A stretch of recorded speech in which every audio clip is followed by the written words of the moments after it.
नमस्कार साथियों, स्वागत है आपका target with Sumit YouTube channel पर।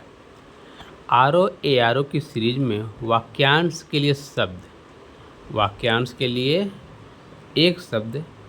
इसके पहले हम लोगों ने 100 प्रश्न कर लिए थे। आज शुरू करेंगे 101 से। ठीक है, आइए शुरू करते हैं।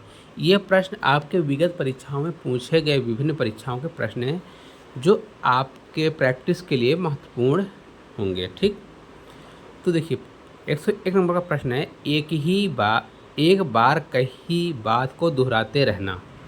प्रश्न को ध्यान से पढ़िएगा। एक बार कही बात को दोहराते रहना। जो बात एक बार कह गई उसकी को बार बार दोहराना। वाक्यांश के लिए एक शब्द क्या होगा? प्राकृतन, प्रस्तावना, आगर या पृष्ठपेषण। आपको बताना है। आपके पास 10 सेकंड का टाइम है। मैं पढ़ रहा हूँ, साथ में जल्दी जल्दी करिए किसी आपका टाइम खराब ना हो। तो ये प्राकृतन तो यहाँ हो गई बात, क्योंकि क्या बोल रहा है, बात को दोहराना है। पेषण मतलब क्या कर रहा है, प्रेषित कर रहा है। तो आप समझ गए होंगे कि क्या होगा, पृष्ठ पेषण। क्लियर। अगला प्रश्न, जो स्त्री सूर भी ना देख सके, वाक्यांश के लिए एक शब्द। ये आपके आर ओ परीक्षा और पीसीएस में भी आया हुआ प्रश्न है और आपने रटा होगा 100% कि असूर्यम पश्या। क्या? असूर्यम पश्या। शास्त्राज्ञा, जो शास्त्र को जानता है। स्त्रैण, स्त्री के लिए है। दुर्निर्वाण, जिसका निवारण ना किया गया हो, दुर्निर्वात। यहाँ हमारा उत्तर क्या हो गया, बी। कुछ खास शर्तों पर किसी कार्य को करने का समझौता। कुछ खास, आपको एक कंडीशन दी गई है, उस पर आपसे कार्य करवाया जा रहा है।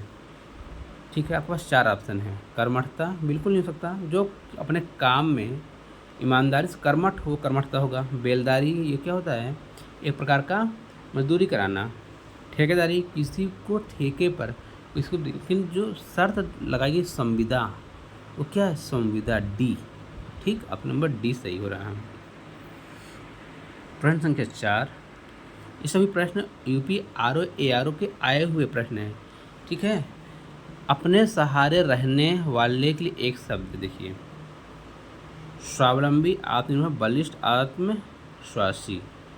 जो जिसको स्वयं पर विश्वास हो, आत्मविश्वासी हो गया। बलिष्ठ, जो मजबूत हो, जो खुद पर निर्भर हो, आत्मनिर्भर। जो अपने सहारे, स्वावलंबी, किसी के सहारे नहीं, उसे बोलते हैं स्वावलंबी। यहाँ ऑप्शन क्या सही होगा, ए। क्लियर। अप्रमेय किस वाक्यांश के लिए एक शब्द है? जो तौला या नापा ना जा सके, जो अवश्य होने वाला हो, जो प्रमाण से सिद्ध ना हो सके, जो समय पर संभव न हो। जो समय पर संभव न हो, कोई बात ही नहीं। और जो अवश्य होने वाला है, उसकी कोई बात नहीं। अब आपके पास 2 ऑप्शन है, जो प्रमाण से सिद्ध ना हो सके और जो तौला या नापा ना जा सके। इन दोनों के लिए हो सकता है अप्रमेय।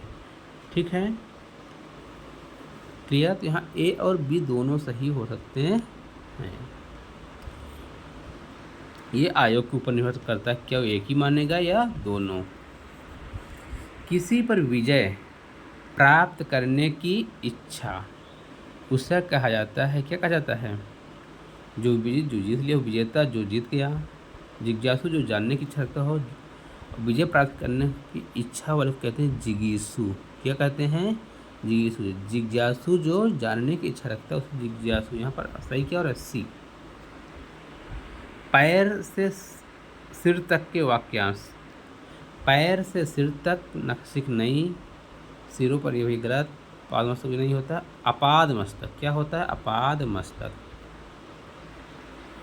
अनुचित बात के लिए आग्रह करने वाला। अनुचित बात के लिए आग्रह करने वाला। दुराग्रह, अनाग्राही, कुग्राही, कोई शब्द नहीं होते, दुराग्राही। क्लियर, यहाँ पर सी।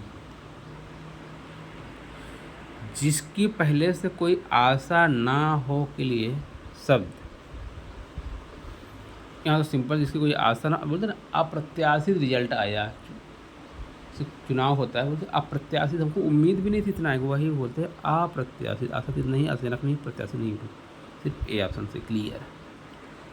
वह स्त्री जिसका पति परदेश गया हो, नवोढ़ा, जिसकी नई नई शादी हो उसे बोलते हैं नवोढ़ा, ठीक है। प्रवसित पति का ये नहीं, प्रेषित पति का क्या होगा, प्रेषित पति का।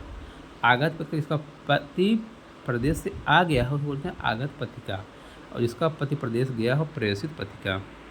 राज्य द्वारा निकाला गया आधिकारिक आदेश, जो राज्य एक आदेश निकालता है उसे क्या बोलते हैं, अधिनियम, अध्यादेश, अधिसूचना या अधियाचन, ये होता है अध्यादेश। Option number B. जिसकी पूर्व से कोई आशा ना हो, जिसकी पूर्व से कोई आशा ना हो उसके लिए क्या होगा। देखिए यहाँ पास लिखा है 3 में, अप्रत्याशित, अप्रत्याशित और प्रत्याशित। यहाँ पर आपको दिया तो है अप्रत्याशित ग्रामर रूप से, ठीक है, लेकिन अब वर्तनी शुद्धि के रूप से चेक कर रहा है आपको। एक ही प्रश्न में 2 टाइप के वर्तनी शुद्धि समझो, ये अप्रत्याशित नहीं, ये नहीं, ये ऑप्शन नंबर ए वाला शुद्ध होता है, ठीक है। इस प्रकार अप्रत्याशित लिखा जाता है। पीछे चलने वाला, पीछे पीछे चलने वाला, अनुगामी, अनुगमनीय, अनुचर या अनुवर्ती। तो जो इसका सही शब्द है, बिल्कुल बिल्कुल सटीक जो आंसर होगा, अनुवर्ती भी होता है लेकिन इसका जो सटीक आंसर होगा वो सी होगा। क्या, सी। गुरु के समीप रहकर अध्ययन करने वाला, ये तो बचपन से आप पढ़ रहे हैं, अंतेवासी। Option number B. कनिष्ठिका और मध्यमा के बीच की अंगुली क्या कहते हैं, इसमें आपको बताना कुछ नहीं, अनामिका कहते हैं। क्या कहते हैं, अनामिका कहते हैं। ध्यान देखिए, यह भी लिखा है, गलत लिखा है, ठीक है। अनिमिका, ये भी गलत लिखा है, वर्तनी की दृष्टि से ये शुद्ध है। जो अपने पद से हटाया गया है, उपयुक्त शब्द, जो पहले पद पर रहा उसको पद से हटाया गया है उसे बोलते हैं पदच्युत, पद से अलग। जिसके पेट में रस्सी यानी दाम बांधी हो उसे बोलते हैं, रस्सी को ही दाम बोलते हैं। फिर दाम नहीं, दामाद नहीं, दामाद इतनी, दामोदर। क्या होगा, आप नंबर बी। जिसे किसी वस्तु की स्पृहा न हो, उपयुक्त शब्द क्या होगा।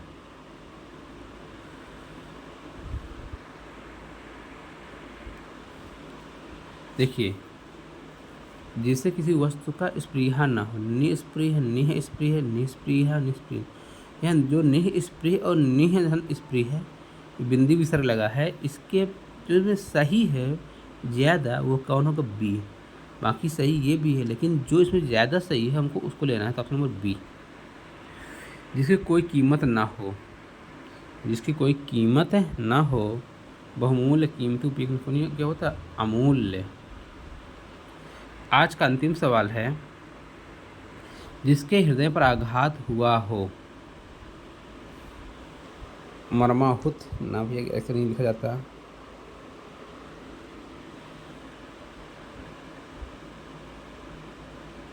और बी और सी एक ही से लिखे हुए हैं, देखिए यहाँ पर हम क्या जाएगा, नंबर सी, और बी भी मान लेंगे क्योंकि सेम सेम लिखा है, ठीक है। उसे बोलते हैं जिसके हृदय पर आघात हुआ हो, उसे बोलते हैं मर्माहत। तो साथियों, ये रहे आपके 20 क्वेश्चन। कैसे लगे आपको, कम समय में अधिक जानकारी देने की कोशिश किया। तब तक के लिए धन्यवाद। जय हिंद, जय भारत।